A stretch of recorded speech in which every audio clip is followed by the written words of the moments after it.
Hey, salut tout le monde, j'espère que vous allez bien. Aujourd'hui on se retrouve pour une deuxième vidéo sur la chaîne où on va analyser ensemble, selon moi, les 10 meilleures pioches du marché des transferts estival.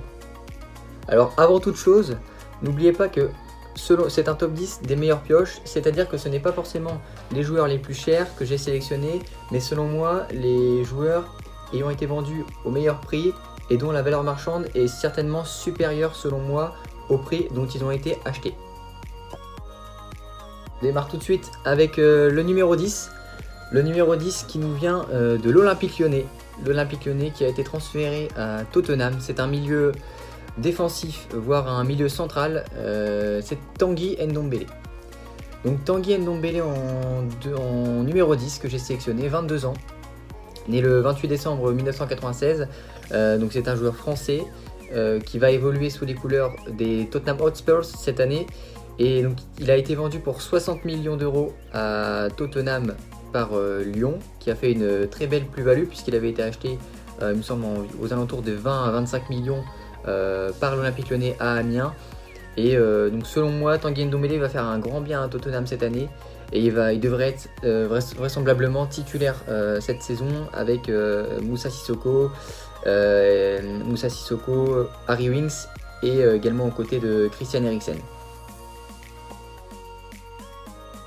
Messieurs, on enchaîne avec le numéro 9.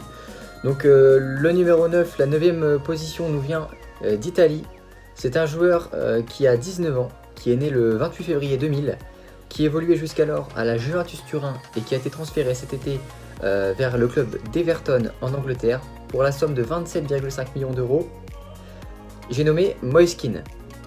Moise Kean qui donc n'avait plus sa place à la Juventus Turin, qui n'avait pas une place promise de titulaire et qui donc là va se retrouver à Everton, vraisemblablement titulaire en pointe, même s'il a démarré les 2-3 premiers matchs remplaçant.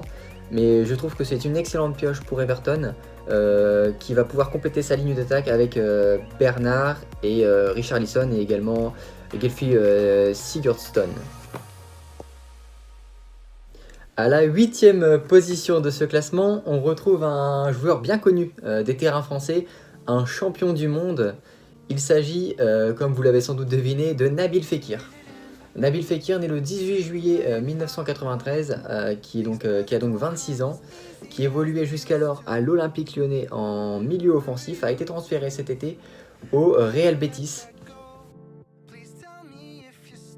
Allez, on enchaîne directement avec la 7e place du classement, où cette fois-ci j'ai choisi de placer un néerlandais, un jeune néerlandais de 22 ans qui évoluait jusqu'alors à l'Ajax d'Amsterdam et qui va donc maintenant évoluer sous les couleurs Blaugrana du FC Barcelone.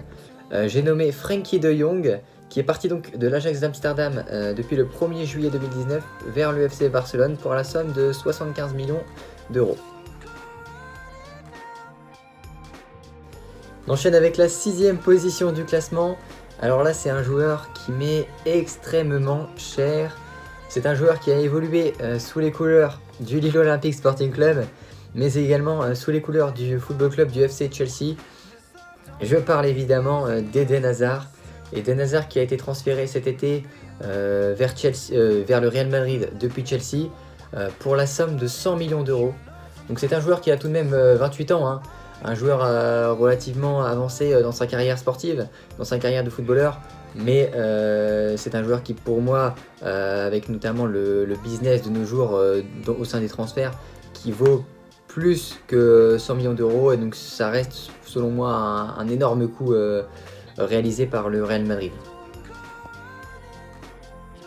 Messieurs, 5e position de ce classement, on arrive en Ligue 1 et avec plus particulièrement le club du LOSC, où j'ai décidé de placer Victor Osimhen en 5e position de ce classement, notamment avec son début de saison exceptionnel. C'est véritablement la révélation de ses 3-4 premiers matchs de Ligue 1. Il a inscrit 4 buts en 3 titularisations et il a été vendu par Charleroi 12 millions d'euros par le LOSC, un joueur de 20 ans avec un très fort potentiel, une véritable pépite une nouvelle fois dénichée par Luis Campos. Allez, 4e position du classement. On va encore rester un petit peu en Ligue 1, cette fois-ci un tout petit peu plus bas que Lille. on va se diriger vers Paris et le Paris Saint-Germain, où le club de la capitale a décidé d'acquérir cet été Pablo Sarabia. Pablo Sarabia du FC Séville pour la somme de 18 millions d'euros. Oui, 18 millions d'euros. Ce qui est extrêmement peu, je trouve, par rapport à un joueur de cette ampleur.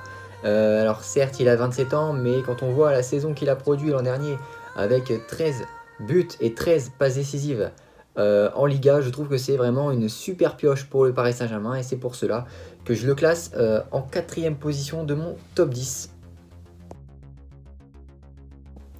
On entre dans le podium, le top 3 des meilleures pioches du mercato d'été d'après moi, avec un joueur qui a été également transféré vers le Paris Saint-Germain cet été, qui évoluait jusqu'alors à Everton, qui était passé auparavant à Aston Villa et également, au LOSC, n'oublions pas.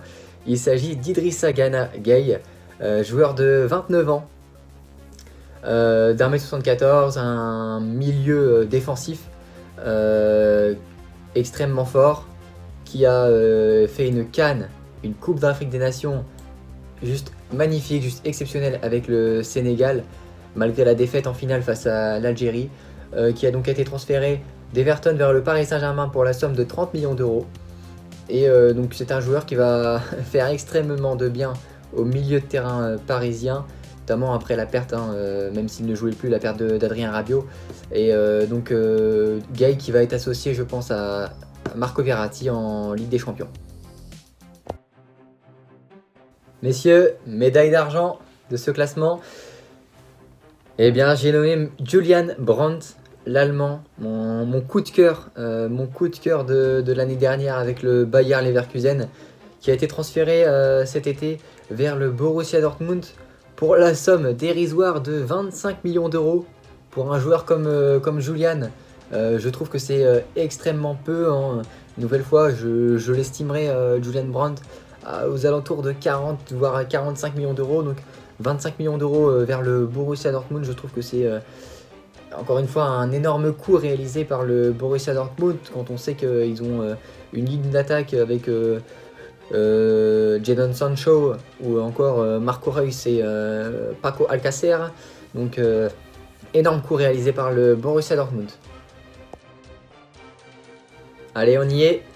Médaille d'or du classement du top 10 des meilleurs coups, meilleures pioches de cet été.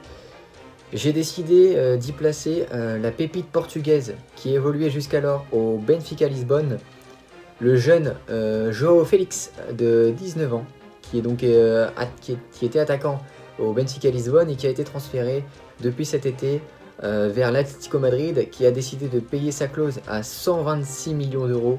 C'est donc le joueur le plus cher de ce classement, qui est à la première place. Mais selon moi, c'est un joueur qui a un tel talent que sa valeur est quasi inestimable. C'est-à-dire qu'il est acheté 126 millions cette année, mais qui vous dit que dans 2-3 ans, lorsqu'il aura explosé de talent sur les terrains espagnols, qui ne sera pas vendu 200, 250, 300 millions comme des Mbappé ou des Neymar? Personne ne le sait, mais en tout cas, moi je le place en premier de ce classement, puisque c'est un véritable talent et un véritable diamant. Allez, c'est la fin de cette vidéo. J'espère en tout cas que ça vous a plu et que vous avez apprécié regarder mes avis concernant le top 10 des meilleures pioches de cet été. N'hésitez pas à me laisser en commentaire votre top 10 et à m'expliquer vos choix et pourquoi. Ou si vous n'êtes pas d'accord avec moi, m'expliquer en quoi vous n'êtes pas d'accord. Et puis comme ça on débat tranquillement ensemble. Et j'écoute vos avis attentivement. N'hésitez pas à me laisser des retours sur les vidéos si vous appréciez les contenus ou si vous voulez voir d'autres choses. Sachez en tout cas que j'envisage de faire également des vidéos sur FIFA, puisque j'ai un petit passé de joueur professionnel et semi-professionnel sur FIFA, notamment 15 et FIFA 16. Donc j'envisage de faire également des vidéos de jeux vidéo et puis également des analyses de tennis et toujours également sur le football. Allez, salut tout le monde!